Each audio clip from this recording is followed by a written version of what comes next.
presented by the Emporium Live, where we try our best to bridge the gap between venues, bands, and fans. One of the ways we do this is by collaborating with artists and industry professionals.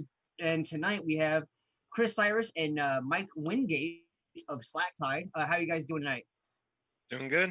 Good, Awesome, man. awesome. And tonight our producer is actually joining us because he's cool enough to know these dudes in person. So he's going to hang out with us tonight and make all the goofy jokes for us. So how did the two of you guys get started making music together? Oh boy. I'm gonna let Mikey take that one. Okay. That was all him. Yeah, I mean, so years ago I was working at this bar in New Hampshire. I was booking shows there, and a buddy of mine who I had met through happenstance said, "Oh, I know this band. They're out in Boston. All these Berkeley kids.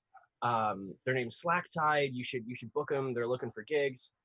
And I was like, "Yeah, cool, Berkeley musicians, young people. Let's get some fresh blood in here." So I hit up this dude, Chris Cyrus. I don't know, and told him to come down to Rochester and play at my bar, and he did, and it sounded awesome, and I really dug it. And they kept coming back like once a month for a long time, dude. When I was like working 2-3 years. 2-3 years, yeah, and like once a month, and I was hearing this music, and I was like, this is rad. These kids are great. And I never really thought much more past that. And last year, it's only last year. Max, the original bassist, or the standing bassist of Slack Tide, moved to Texas, and they needed a fill-in bassist. And he moved with like 2 weeks notice too. Oh, ouch. he texted me, "I'm so sorry." Yeah, I quit. And over those couple of years, we had jammed a little bit. You know, I brought my guitar or my pianos or my harmonicas to come and jam with Slack Tide here and there at different shows, festivals, and whatnot. And so Chris called me up and asked if I would fill in on bass, and I did. And then eventually we found a permanent bassist, and I was moved to piano, which is my primary instrument. And it's been like that for a year and a couple months now. Nice. So you're working with the Slack Tide portion. Chris, what do you got going on in your solo project right now? Like, because I know you've got a solo page for just your music, correct? Yep. So before Slack Tide, I started really young doing music. I was putting out albums through high school. Yeah. High school quality, not that great, but still work. doing something. And then when Slack Tide started, I sort of took a break to focus on that. One of the nice things with quarantine, even though it's a pain in the ass, is I've had a chance to actually start refining that solo work again, which one gets me more gigs, and He's two real good. has been getting material that I can give to the band so they can turn into band songs. Yeah, and nice. It's like getting paid to practice. It's great. Yeah, that's actually a good way of looking at it. Heck yeah. So I know that you guys have been working on music for a good grip now. And then Michael, you coming into the band even within a year, you've got a whole plethora of songs to learn and work from with all that with these guys. Do you have a distribution group right now, or are you guys just doing it through Bandcamp and SoundCloud right now? Most of what we do is just digital, and that's DistroKid.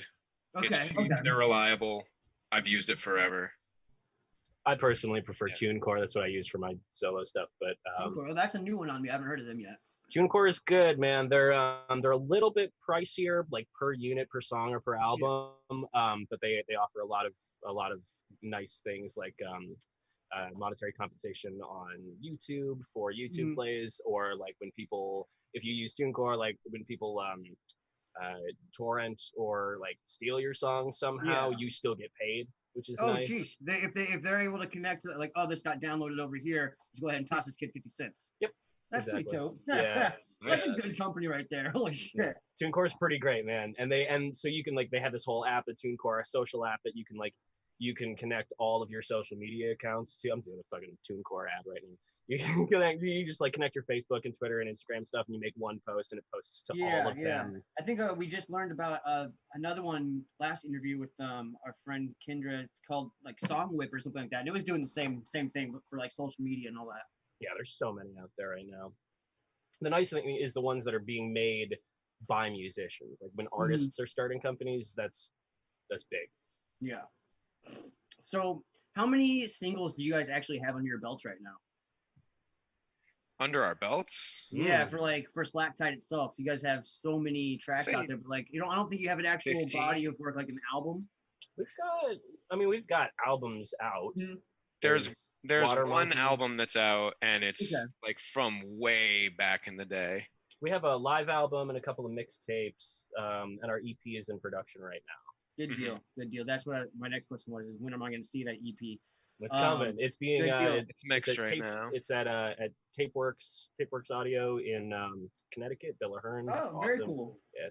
So he's Heck yeah. he's doing all the mixing and mastering, and he'll send that back over to us, and then we'll pop it out. Good deal. Good deal.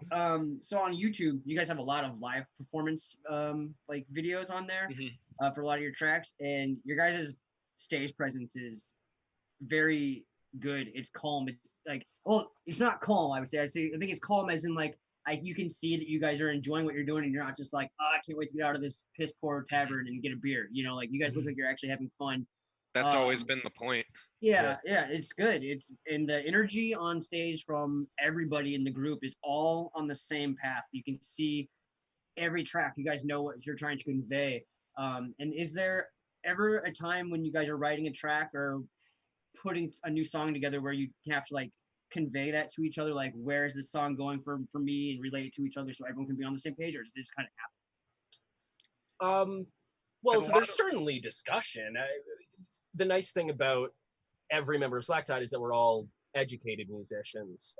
We're all wildly different too. We are very different, but we all have a good grasp of theory, and we have a good grasp of rudiments, and we all have a good grasp of like beat structure, you know, and so if you know the math, you can manipulate the numbers. And we can talk as we're playing even and figure out how things go, but a lot of it comes from like playing together and really sensing each other's differences and seeing where people are going with things. That's how jams really develop, is being comfortable with each other.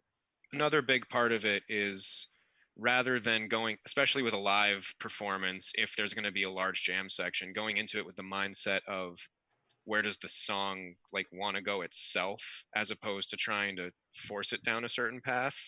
Like we'll go into like a really pretty, sweet, cutesy song, and all of a sudden it's a face melter for absolutely no reason. Right, yeah. I rip out the and the opposite. Yeah. And sometimes it doesn't work, and sometimes it does, but I don't think we really go into it with a goal. The goal is just to make it last as long as we can and make sure it's not boring. Yeah, right on. I feel that. All right. So what is your guys' favorite, each person, your favorite piece of equipment that you're using on stage or in the studio right now? Banana shaker. Banana shaker. I knew you were going to say that. It's the cheapest thing I have in my arsenal, and nothing works better to get people to pay attention and like come closer to the stage. Right on. Just so let we're some talking about a drunk person. legit banana shaker. Yep. Just a plastic banana, sounds like a maraca. You let some drunk guy on stage and let him take a solo, everyone flocks. Oh yeah. There you go. That's awesome. It's amazing. Thank you. That's great. Michael, how about you? I have a vintage. So all right, so it's kind of split. Like one's a very serious one. I have like a really nice Telecaster that I just got that's like making some nice funk. But really, I think what takes the cake is I have a vintage Talkbox. The band should see. Right. It's one of those old school. Yeah, I know. It's one of those old school effects pedals where there's an air compressor inside, and it blows through a plastic tube into my mouth that reverberates back into the microphone and makes me sound like a drunk robot. Yes, yeah, those are quite fun. Actually, I have a friend, JP. He uses a Talkbox on his pianos a lot, and he's like master at it. Like it just doesn't matter what he's doing with it. He sounds amazing. It's crazy. But I've seen some people do it and just not good at all. Yeah, I'm still learning it. There's definitely a curve to it, but it's fun. We had a show in February, I want to say, where I show up to the gig and then Michael walks up to me. Oh, by the way, guess what? I bought something. Wouldn't tell me what it was. Whipped it out in the middle of some like really inane song. Like it was like a very soft, like something we went into a jam, and I just like turned on the Talkbox, and he turns around. He's like, what the fuck? That was funny. Nice. Tucker, you got anything? I was just gonna say you're gonna have to break some of those instruments out next time you're at the Big Boxer. I want to see some of those. Those sound fun. It'll happen. I'll I'll bring bring the the first. top box. I'll bring the top box. Do it on a good shakedown. Oh, give me a nasty shakedown solo. That'd be with the good. top box, dude. That'd be fun. Something I can get down to. Yeah. You got it. Second set, we'll do it. Yeah, those sets are gonna be nasty. Those sets that we're gonna do. I wish that we were just talking about this. I wish that Dead and Co. or the Grateful Dead would like actually play those sets because it's fire. Well, because it's all our favorite songs. Well, yeah, So in the studio right now, or in your home studio, or however you guys do it, what programs are you guys using to kind of like mix your own music before you send it off? Most of the mixing is actually done by our drummer, Jake Smith, one of my best friends, really good guy. so good. And I think he uses Pro Tools. Yeah, he does. Okay. Yeah, I'm pretty sure it's Pro Tools. He's got a nice little like mixing room and then mic'd up drum kit and a bunch of amps down in his basement. Nice. Dad's huge into guitar. Another really nice guy, and he just built a studio in his basement. It's like, oh, you guys want to use it? Go for it. Oh yeah, that's what's up. So great. from the way you guys talk about the way you met, it seemed like it was a pretty easy deal. This band kicks ass, bring them to your venue. They come to the venue, you like them, you meet them, you guys start playing together. That is a fairy tale story to most people, because some people are banging down the doors trying to get gigs, and other people are scrounging through newspapers trying to find bands who want gigs. So That's true. before it was that easy of a click for the two of you, do you guys recall, and can you give any advice on when you were first trying to start either finding gigs or booking venues, and like how it got easier for you before you guys got together? I mean, well, personally, I've always been very fortunate. I started playing music professionally at 15 in a couple of different bands. I was playing bass, and as I was like learning guitar, I wasn't even good. Like I was awful.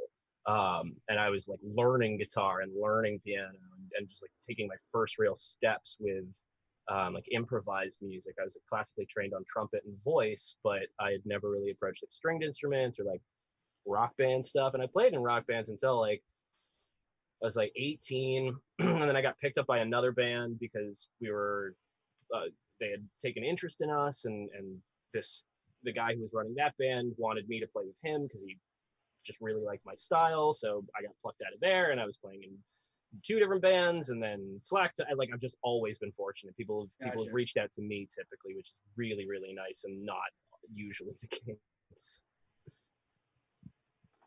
What about you, Chris? For a time when I first started trying to get gigs or trying to find a band, finding a band was never really tough for me because I should rephrase that. Finding a name of a band to play with was never hard for me because I always either had Chris Cyrus, which I did until Slack Tide, and then Slack Tide. It was always finding musicians that was tough for me. Yeah. Because I would book a lot of gigs, and I wasn't great at being a manager yet. So it was a lot of work, not a lot of pay. I made some mistakes, and so there was a fast turnaround for a couple of years of musicians, but they were all really high caliber because I was going to Berkeley, so I just had this plethora around me. It was just a fast turnaround. So I think once the hard part ended was once I sort of found these core 4 guys that I'm playing with now, people that are actually dedicated. How long have you been playing with this core group now? I'd say 2 years. Okay. Jake, the drummer, he's going on 3, I think. Yeah. But it's been really good. It's the first time that everyone's on the same page musically, and we're all just actual friends outside of it. Yeah. That's awesome. Yeah, it's not just a business ordeal. Yeah. That's always nice and hard to come by. I got a question for you guys. So a lot of our viewers in our network are kind of from, this area, New Hampshire, Maine, Massachusetts. So what are some of the actual names of the venues that you guys started playing at, and what are some of your favorite spots that you play at now, and where would you recommend people kind of go for maybe open mic nights or kind of some place where they can build those relationships and get a foot in the door? Stone Church. Yeah, Stone I was Church actually is great. just That's who did it for me. bring up Stone Church before you started asking that, Tucker. That's hilarious. They are a big part of the reason that we got any sort of foot in the door to get to another rung of the ladder. I'd give a lot of credit to them. Yeah, it's an awesome place over there. We did one of our first events over there too, and they're super helpful, and we are actually recruiting some talent over there too, because there's a lot of great musicians that play in there. That open mic is spectacular. It's a full-on show. It's a free concert. Like, it's a good concert. And Newmarket is such an interesting area too. It's like it's a very crunchy granola kind of like it's like the hippies Portsmouth. It's so strange. But there's a lot of really like cultured individuals that live there in Newmarket and for some reason just kind of like cultivate in Newmarket. So Stone Church makes for a really nice place to farm fans. Like people, there's regulars that'll show up there that'll see jam bands all the time and like come and see a jam band at the Stone Church. Including me. Yeah, totally. Totally. I love going to see shows at the Stone Church. I love playing shows at the Stone Church. Yeah, that's a really good place to get your start. And then once you're established, it's also a really good place to just go play. Awesome. So from what I gather, if you're a New Hampshire musician, you should probably move to Newmarket. Yeah, that's what I did. Newmarket's a good place. A lot of the places that I was playing either solo or with a band when I was younger are not places anymore. Businesses come and go. Radloff's Cigar Shop and On the Rocks Lounge, the bar that I used to work at That's where we met. Yep. Yeah. That's a good place to get a start. They book people of all different ranges of experience and talent levels there, and it's a very open environment. Dogtown's a good place to go.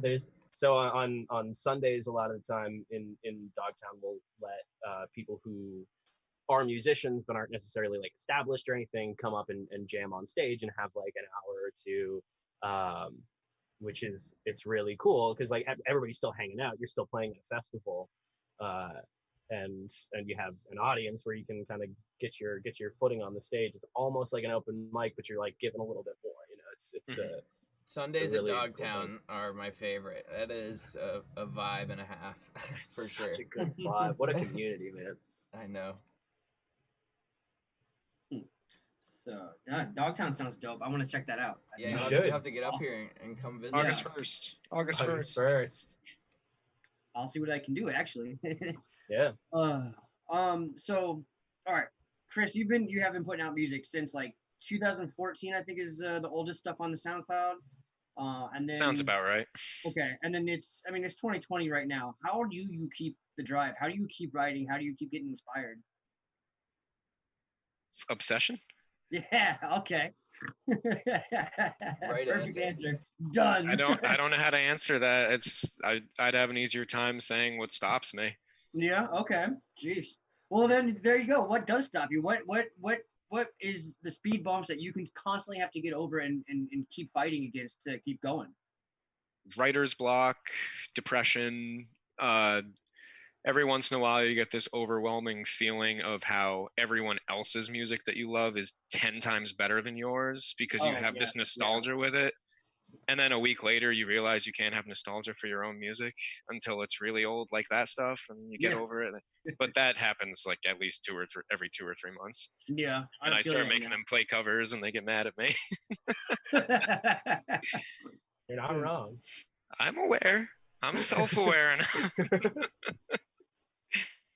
So what's networking like for you guys right now? Is it like super easy just because of social media and all that stuff, or is it still kind of wonky with like meeting personal people and like about venues and stuff like that, or like even pushing to get other people to like mix your music for you and all that? You want that one?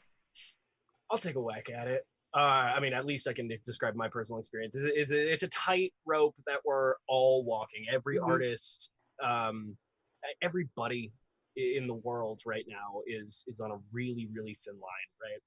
And regardless of your feelings on political ideas or on the pandemic or on what have you, right? Regardless of all of that, instead of questioning why or how or what, we We accept that they are as they are, and things are difficult for everyone, right? So some people are very open and comfortable with doing things like holding private parties for suggested donations and live bands and live culture, and some people are very much not okay with doing stuff like that. Some people are some restaurants aren't even reopening yet, even though the ban is lifted in New Hampshire, which I don't have any opinions on. I'm not educated enough on the subject to have real strong opinions on is it positive or negative. But networking has been both easier and more difficult in just different ways for me. Yeah, personally. okay, I totally feel that. Like everybody's online right now. Everybody is on Facebook.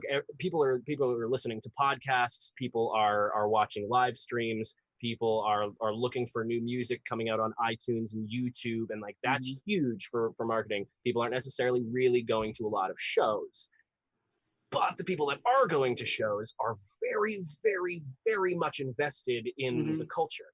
And so networking at those live events is extremely important for artists to get a foothold in communities like this. For sure. I feel like, the people that are like heavily invested in going to shows, no matter what, like, sure, I'll wear my mask or I won't wear my mask. I'll stay this far away. And those who are okay getting close and dancing, like, more power to you. That's awesome. And if people are okay with you being out there doing that, that's great. Some of the genres, on the other hand, have thrived better with the social distancing, like old school ravers. Like from the mid 90s to now, being a DJ and listening to hardcore rave music and house and all that stuff, the social distancing has not been an issue because we would have to spend months and months just like texting each other, and then like finally when the email and the internet was a little bit faster and better, it was months and months or a year talking to people online that you met at some place and just waiting to go to another show again. So now that it's all online, obviously it happens faster when there's live shows and stuff, but now there's a show, there's a rave every night online. You go to Twitch, Facebook, YouTube, and there's someone just in their bedroom kicking old school tunes, and you're literally looking at people's faces on like cameras and stuff that are there watching too, and it's kind of interesting in a way. That's awesome. And then there's a few of the groups from like Myrtle Beach who have, I think, kind of almost touched a new niche for doing these online gigs every once in a while. And like, I won't lie, I kind of enjoyed. They sounded better. Like, I guess it's because I wasn't drunk at the bar with them, or maybe it was because they weren't just playing a live show every third day or every 2 days. They actually got to sit down, practice their stuff. And every show I've seen from a lot of my friends who have played live band shows have just been solid. It's like, were you recording for like an MTV music video? Like, this is great shit you got going on right here. That's awesome. But then, yeah, for the networking, like you said, it's become a lot easier and a lot harder. And the crappy thing is about the lot harder part is I think it's because so many people are in that awkward phase of they want you on their stage so bad, but then they've got to stop and think, is it healthy for me? Is it healthy for them? And then they've just got to kind of throw their hands in the air and say, we don't know what to fucking do. It sucks. Yeah. We also have to remember that right now, because of quarantine and because of all this great shit that's happening online with live streams and these online raves and stuff, because of that, the market is absolutely flooded. People are overwhelmed with art. And that is a good thing, but also it makes things really tough for individual artists who may not have as much of a foothold now. Right? Yeah, that's a great point. I have some of my friends who design T-shirts and just like wonky kind of like hippie stickers and like stuff like that, like the little pins that you put in your hats. Like all my friends who used to make stuff like that were doing okay with it, and then now it's just the bee's knees. Like they can't keep their stuff in stock. They're doing all that stuff, and now, like you said, everyone's online, not just for like one specific reason a day, but for just whatever they can do because that's all they have. Dude, these people are selling their stuff like hotcakes. Like they're making their living now, and it's wonderful. Right. Well, that's the ticket right there. What is? And I really wanted to talk about this, so I'm glad you brought it up. So that's the ticket right now for artists is diversification, right? Your friends that are making hat pins and T-shirts are making money because people are looking for some cool shit right now, right?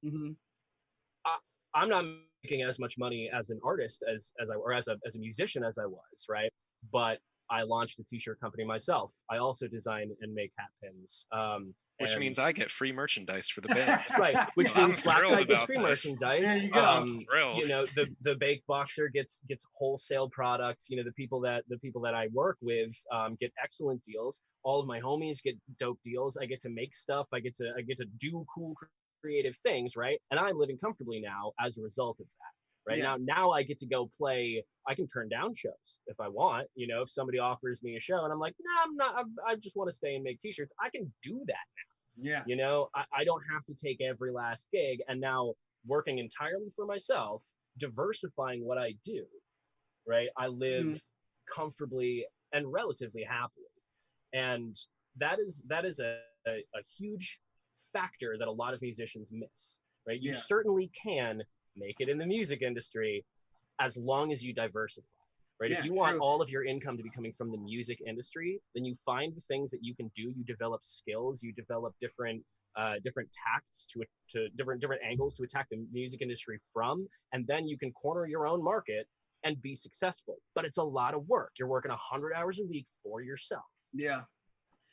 But then again, when it comes to those shows, if you're able to take the time and look at the venue or the other people on the lineup and say, I'm not really gonna do this one, it gives you more of an option of strategically picking your shows and when to step forward, and you're gonna hit those bigger ones faster because you're not just not wasting, but like spending your time and mental energy driving towards each one when searching for the paycheck. Focusing, you could have been focusing on the bigger one at hand, you know. So that's a really good thing for you guys.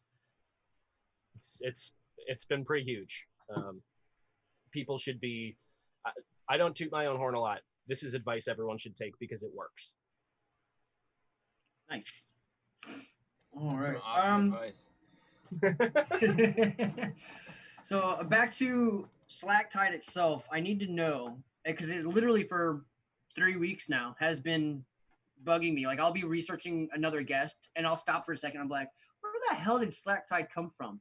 What is the name? How did you put those two things together? And also, literally my favorite word in the world is Slack, because I think everyone needs a monicum of Slack every day just to get through and make sure that you're not a full-on pink. You know, you got real things you have to do for yourself, and the way you do that is by having Slack. So where did you get this from?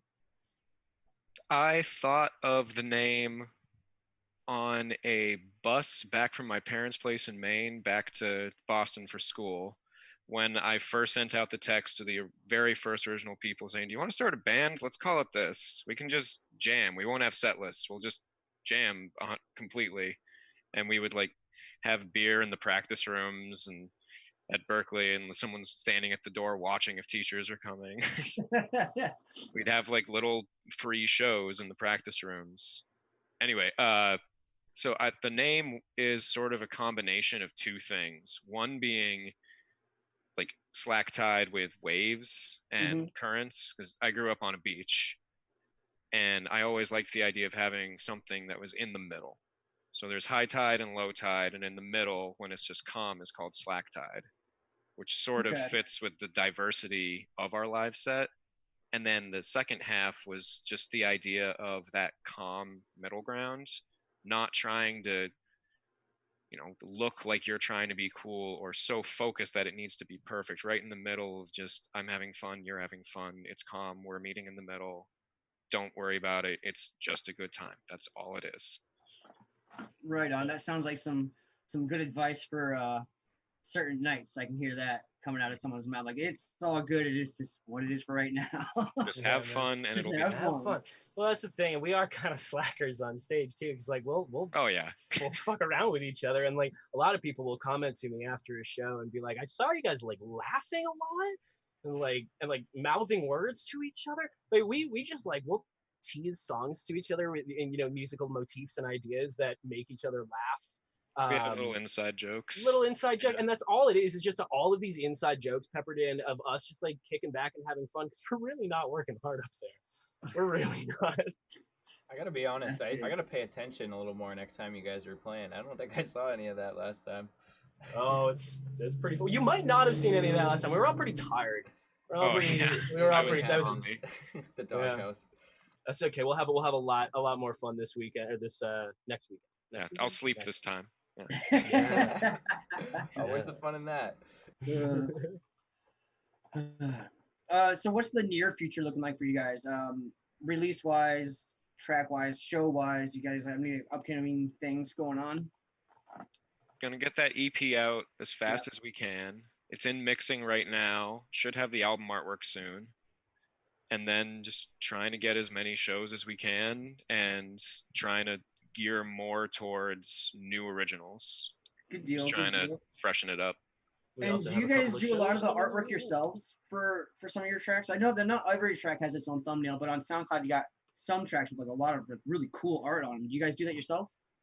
That's a pretty wide mix of people. The two name ones being Michael, and then the other one being Blood Moon Underground, old childhood friend of our drummer. Really, really Blood good. Moon Underground. Let's say that one more did time. that. Holy moly. Yeah, all right, Yeah. cool. But He's all, good. all of the cool, like wacky, trippy, like distorted, cartoony imagery is him, and Okay. boy, is it good. Yeah, that stuff is way cool. And that name is a name and a half. Holy moly. Yeah, Blood Moon Underground, we love that. Sweet guy too. Yeah, you Very can tell good by the guy. name for sure. No, it's shocking. So where Facebook did, photos like a ski mask with the holes cut out. So good. He's such a nice guy. It's crazy. He's a I'm here to sweetheart. babysit your kid. Oh, sorry. and how did you guys meet Mr. Blood Moon? Yeah. Old friend of the drummer. Nice. Very Had cool. no idea what I was getting into, but we needed a concert poster, and I'm pretty sure it was actually the one that he drew this on the first time, Was that that was hovering over the stone church. yeah, that was the Christmas show. That was Jingle Jam No. Walk, wasn't it? The Christmas show poster he did was a UFO abducting Oh, Santa abducting Claus and his Santa reindeer. Claus. That's right. Sounds was a like you really guys good have one. Had, I liked better, that one. better luck with random graphic designers than we have then. Don't go with random ones. Just call me, dude. Yeah, seriously. Talk. Come on. Good. Well, Yeah, actually, I will add your name to a list. We've been looking for people to do some new designs and stuff like that. So I've got like 3 people I was gonna bring up to Tucker tonight after the show. No, I'm gonna shamelessly have plug 4 my people now. businesses. Good. I'm gonna shamelessly plug myself. My festival gear, and I make wooden pins and musician like accessories for musical gear, like pick guards and drum covers and all sorts of fun wooden stuff, all etched, laser etched wooden stuff. That's Mossfoot Customs. And then I also have an apparel company that I run out of Maine with sustainably sourced hemp apparel and custom graphic design for bands and companies, individuals, whatever you want. Yeah. Yeah. When am I getting that custom guitar plate? When am I getting So that? we're in R&D. We're in R&D. We got to finalize the template for the Stratocaster and the Telecaster, and then I will have designs coming out. It's gonna be really cool. Nice. There's That's like dope. a bunch of you guys that make all those wooden pins and stuff, right? Yeah, I work with Rogue Burns and Stonehouse Products up in Dorchester, New Hampshire, up in the White Mountains. And Eric Sheff, he is a whiz with the laser printer and makes all sorts of really cool stuff, signs and 3D imagery and all. I mean, we can make crystal balls with like etching and stuff and like crazy resin casts. Some really neat stuff happening up there. That's awesome. I think I actually met a couple of those guys at Charlie's Hill this past weekend. Probably. Yeah.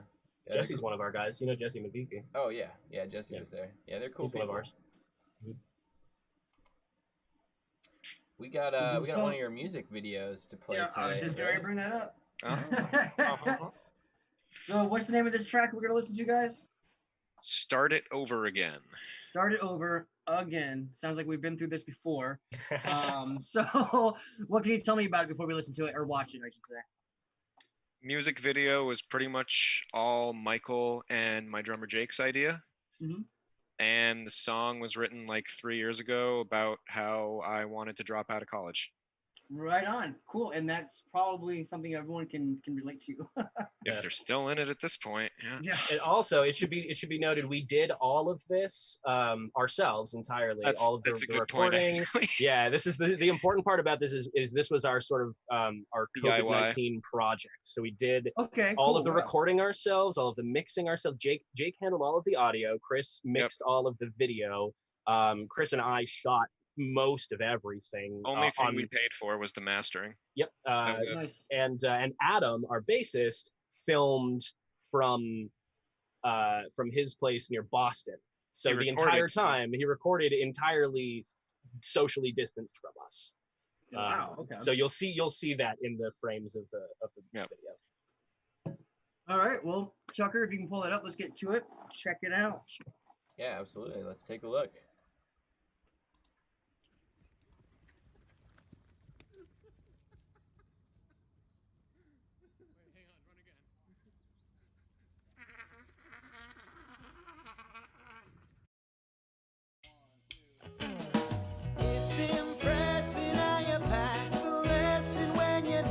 Studied anyway.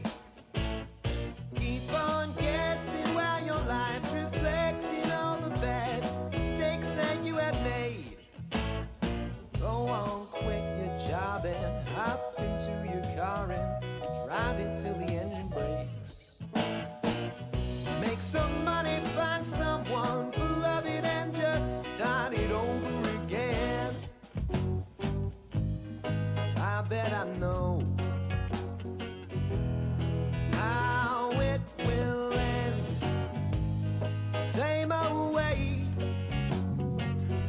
that it did way back when.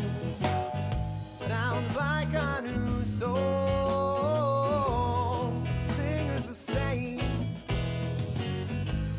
Sing along. Start it over again.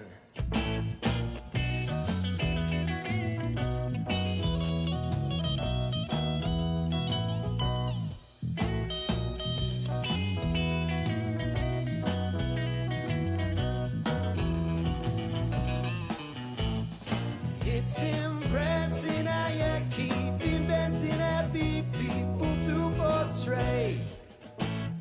Poor excuses are abused or useless, all depends on how it gets said. Go on, quit your job and hop into your car and drive into your favorite place. Once you're there, then you can cut your hair and you can start it over again. I bet I know how it will end. Same old way that it did way back when. Sounds like a new song. Singer's the same. Sing along. Oh, start it over again. Oh, hell yeah. Start it over again. Start it over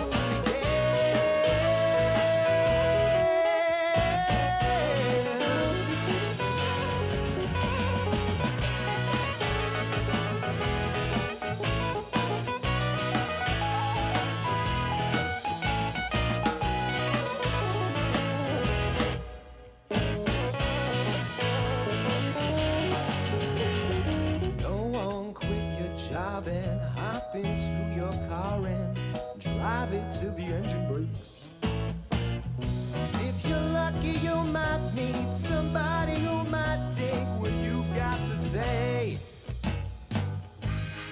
I bet I know how it will end. Same old way that it did way back when. Sounds like a new song. The singer's the same. So sing along. Start it over again. Oh, I bet I know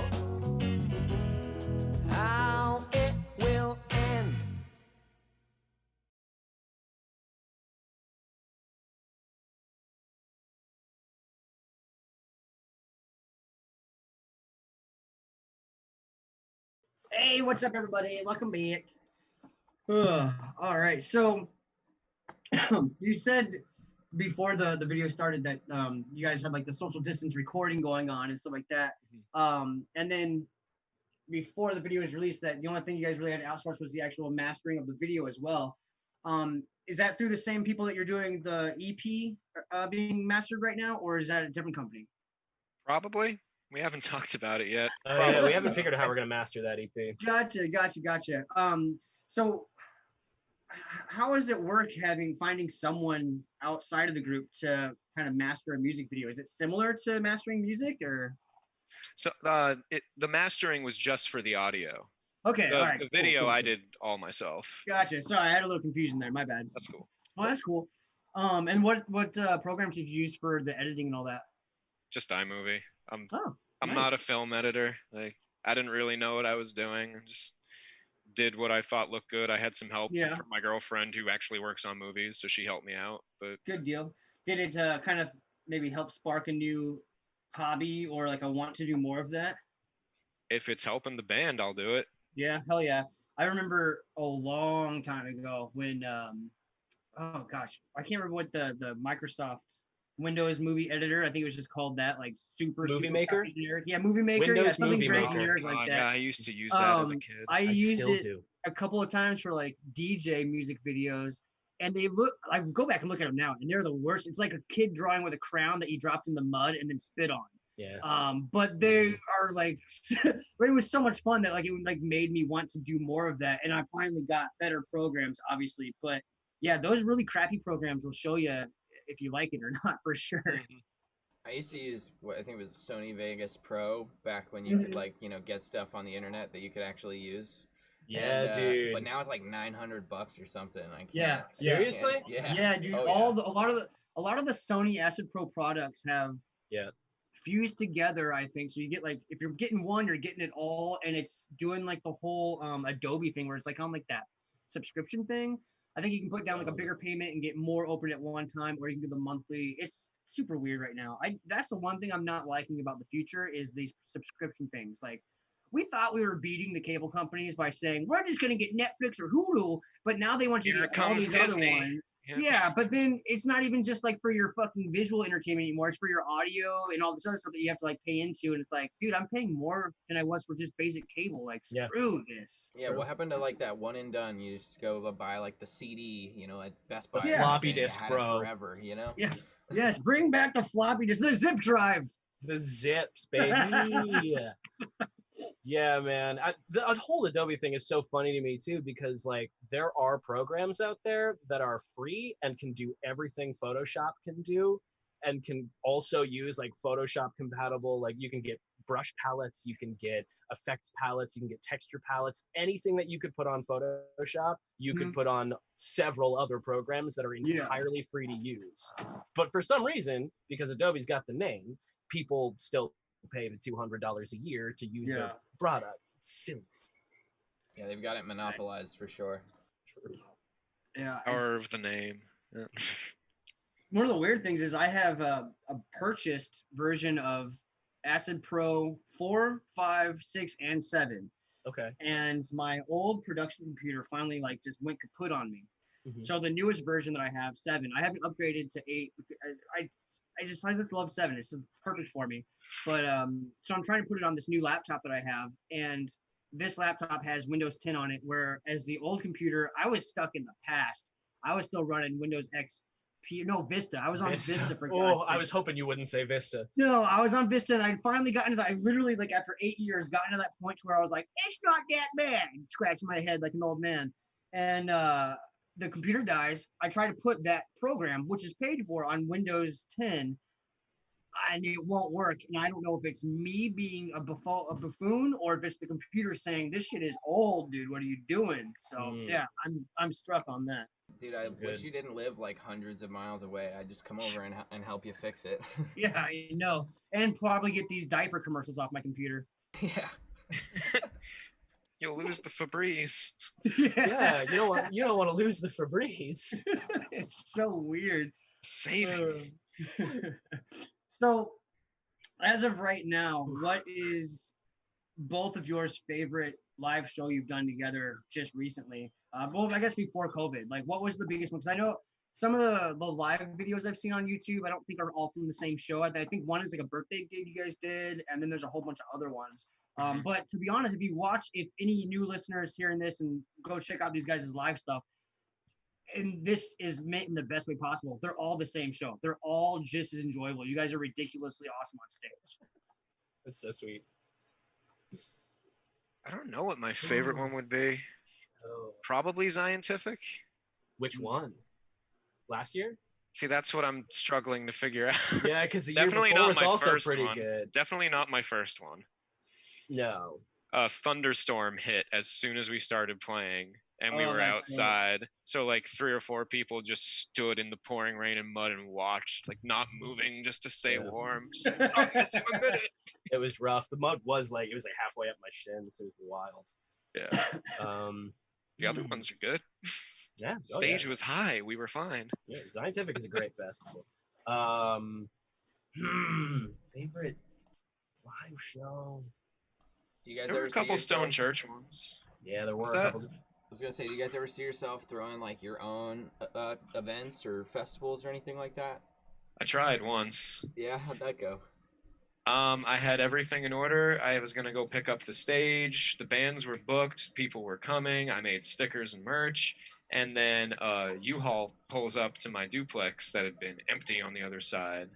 And it's family come out like, oh yeah, we just moved here. Like we're probably gonna take it easy today. We just had a long day of moving. Oh I had to no! call everyone and say, don't come over. That's like worst case scenario. Oh It my was God. awful. I literally would have been like, well, y'all gotta take it easy at a hotel. Sorry. Yeah, right. I didn't get the memo. Sorry. No, that's terrible, man. That sucks. Next summer, there will be an opportunity, whether we take it or not, there will be an opportunity for us to throw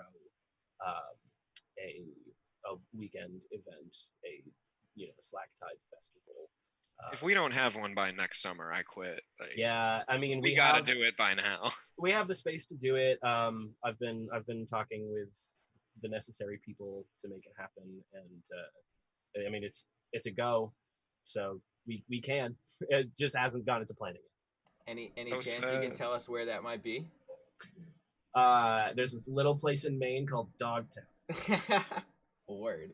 That's what I was hoping you'd say. Tell me more about this Dogtown. It's Oh, pretty that's great. all Mikey. You go for it, man. Okay. So Dogtown is pretty great. It is it's not necessarily a music venue. Dogtown's kind of an esoteric idea. What I can say about it is a vibrant community of like-minded people who love music and love flow arts and love togetherness and love camping and love weed. And it is a really wonderful time. It started out as every weekend. We're kind of shifting things around to make the events a little bit bigger now. And now that we're like going out to other people's events and networking elsewhere and vending, we have a little less time to throw on something every weekend, but the events are getting a little bit bigger. The idea around Dogtown, though, is it's not a venue that you can just like buy a ticket to a show and show up. It is a community. It's like a speakeasy almost, where like to get into Dogtown, you have to know somebody that's already in with Dogtown, which helps to curate a really nice audience. And at times, we can have a show where we get 150, 200 people out there dancing and smoking weed and having a good time, but nobody is really going too far in any negative direction because the people have been curated by the community to be. Yeah, I gotcha. So I've been to quite a few groupings like that and situations like that, and they're always a pleasure. They're always great to find that, especially when you're incorporating the whole just the socialness and how to be calm with each other, and then also the musicality of it, and from there branching out on like whatever else you can to be positive with each other about everything. And It's like every town, every state I've ever lived in, you'll find one of those, and it'll be the rock. It'll be the pure one. But then because of that, and I don't know if you're having this issue yet, but because of that illumination of social greatness, there are people who are like, I want to do that too. And instead of just coming through and catching the vibe and understanding and learning from that experience, they just try to do it themselves. And then it's like, oh, now you got a crack house over here. Yeah, I mean, we had a situation start to arise, but the nice thing about Dogtown is we are under an understanding that, you know, this is a community and everybody works together. And we don't talk shit. There are no cliques. There is no you know, subversion of anything. There are no seeds of discourse, right? Everybody just works together, and the minute somebody starts to branch off from that, we have a discussion about it. The community has a discussion about it, and if that discussion doesn't go well for the people that are branching off, and those people are, you know, released from the community. Unfortunately, we had an incident very recently where a couple of people tried to sow some seeds of discourse, and are no longer welcome with us, and it's always sad to see. Yeah, it is. It's absolutely sad to see. So how does with Dogtown, how does the music thing really work out for you guys? Aside from obviously being a fun spot for, like you said earlier, not quite the open mic, but a little bit more, because you're gonna have maybe more of the people you actually want to see your music there, obviously. So that's a great social network for the bands and stuff. But do you guys work together when someone's got a project or an idea and they're not quite sure how to get it off the ground? Do you guys step forward as a unit then and say, this is what we're going to do for you, this is how we're going to do that? We haven't quite gone that far yet. And don't get me wrong, I mean, Dogtown gets some big names to play. I mean, this coming show that Slacktide is playing in 2 weeks, oh boy. Oh, let me see if I can remember everybody on the bill, because we've got I mean, it's Slacktide, it's Jordan Callback, I'm doing a solo set, Salad is playing, Happy Meals is playing, Happy Meals is playing, and oh geez, okay, who else? So we put together a super group whenever Jordan Callback and I said, Jordan Callback, hoping you'd bring this up. This is happening. This is something that's going to be really incredible on Saturday night, late night, after the Slacktide Grateful Dead tribute. Jordan Callback is another, if you haven't heard of him, he's an incredible looping artist. He does something very similar to what I do solo, but what I do is based off of piano. What he does is based off of guitar. The first time we met was at Dogtown, and he saw me playing piano, like guesting in with another band, and he asked me to come and join him on stage, and we ended up playing for like 4 hours or 5 hours or something, just jamming nonstop, not a single break. We had never played together before. We had met 10 minutes earlier. And so now, anytime we are playing at the same time at Dogtown, the late night Saturday night set is, we call it Michael Jordan and the Space Jam.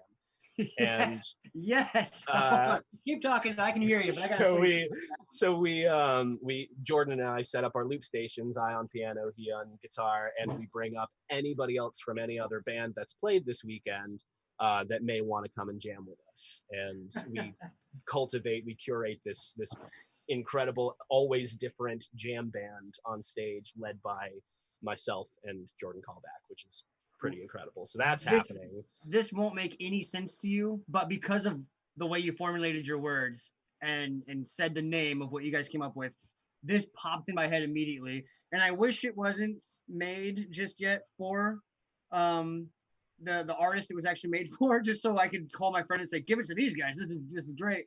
But it's a t-shirt, and it's called Joshua's Secret Stash. Oh no. Oh man. Just tap water. It's based off of the Jordan symbol with the stuff coming out. Yeah. My friend Steven Rulo made it, and he's an amazing artist. It's all light reflective and it glows in the dark and stuff. But as soon as you said that, I was like, holy crap, if he hadn't already given that away. That's awesome. Oh, that's so funny. Yeah, Michael Jordan and Space Jam is gonna be fun. But yeah, Paul Goodrich is playing. I mean, we get people like that play the festival scene all up in Harmony, Maine, all the way out to Western Massachusetts. I think either Josh Roseberg is playing solo or Shanty Man is coming to play. Like names that are playing I still want to meet Shanty Man. We're playing with him in September. I still got to meet him. That's right. Josh is definitely going to be there, and I'm very excited. He's a very talented saxophonist and piano player and guitarist and singer. He's just awesome.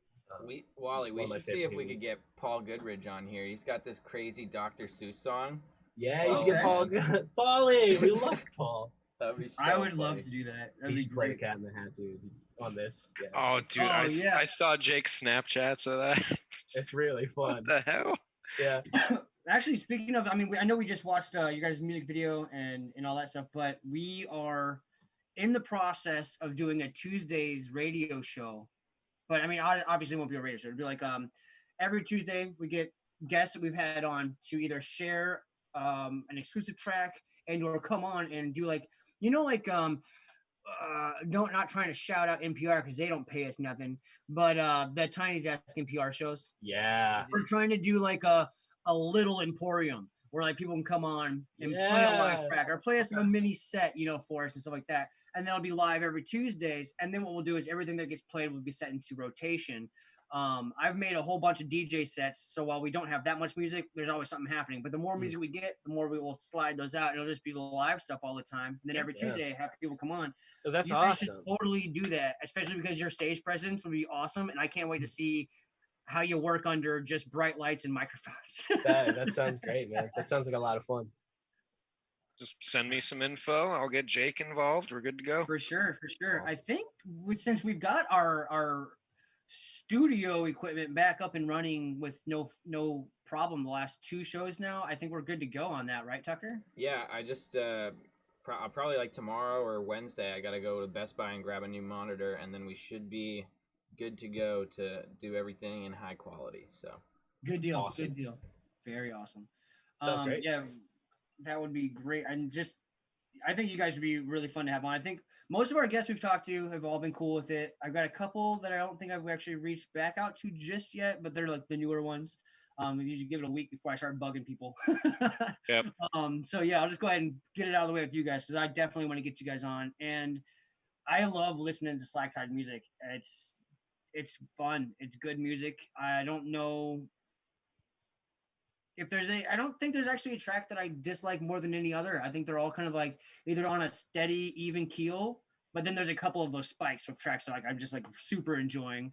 And then the solo stuff, Chris, some of that stuff you can tell is not quite Slacktide driven. It's a little bit of definitely yourself. But then I can see where in Slacktide you've pulled from your solo, put in there, and allowed people to help you formulate what it should be. And that's really fun. I think that's my favorite thing about listening to and dealing with any artist is if I can see a big body of work that has to do with multiple platforms and not just like that one single stride.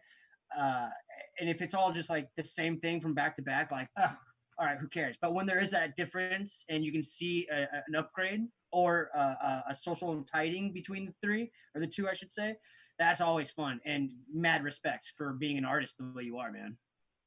Thank you. I mean, that's like you said, that's everyone else in the band too. It's everyone adding their own stuff, and everyone's so different. It's very random how all of us got together. We got the jazz bassist, the like marching band drummer, the funky keyboardist, and then the Jack Johnson wannabe. Just add it all together and give them some fish to play. It's a little surprising that it turned out as well as it did. Well, it makes a beautiful, unidentifiable genre. You can't really pigeonhole us into anything. So you say the Jack Johnson wannabe, but what I was gonna say is actually, do you ever listen to Ben Harper? Yep, absolutely. Right, cool. There's a lot of tracks I listen to, and I'm like, this motherfucker listened to Ben Harper for sure. Yep. But all right, good. I'm glad about that. Because if you would have said no, I was gonna start sending you links. No, Ken, I need something to listen to tonight. Oh man. So let's see, man. I got a question for Michael. Boom. What are those 2 instruments hanging on your wall behind you? Oh, but one of them's a cigar little guitar, right? Like a cigar box one. They both are, yeah. Okay. I built these. This one doesn't have any strings on it right now, but it is a semi-hollow body 4-string guitar made out of a boy, what did I use out of this? Exodus? Yeah, Toronto cigar box. And then the other one is a 3-stringer, which does have strings on it. It's probably incredibly out of tune. It's very out of tune. I haven't played it in a while. But I used to work for a place called CD Giddy Crafter Supply, where I built guitars and amplifiers out of found objects. Nice. Which was a lot of fun. That is awesome. And then Chris, you got, is that a guitar or a ukulele up there? That's a ukulele. It's a tenor ukulele, I think. It's a little bigger, and it plugs in. I have a script and all this in front of me, so I'm only looking at you guys in tiny screen. So it looked a lot maybe bigger than it might have been. So I saw it. Yeah, it's the angle. Yeah.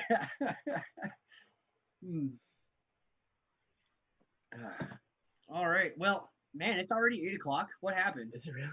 Holy crap! All right, so that was a fast interview. I hope we actually got some information out there. I think we did. I think we did good. I think we had some hard-hitting questions with some very level-headed answers. I do love the sound of my own voice. Yeah. I think it'll be great. No, it's good. It's just the last time this happened, the last time we had an interview where like it was beginning and then all of a sudden, boom, it was the end, was with the Cosmic Vultures. I'll go ahead and plug them one time because they're a fun group of guys, but holy moly, are they insane. Like you ask them one question and they're just like, oh, Quentin Tarantino.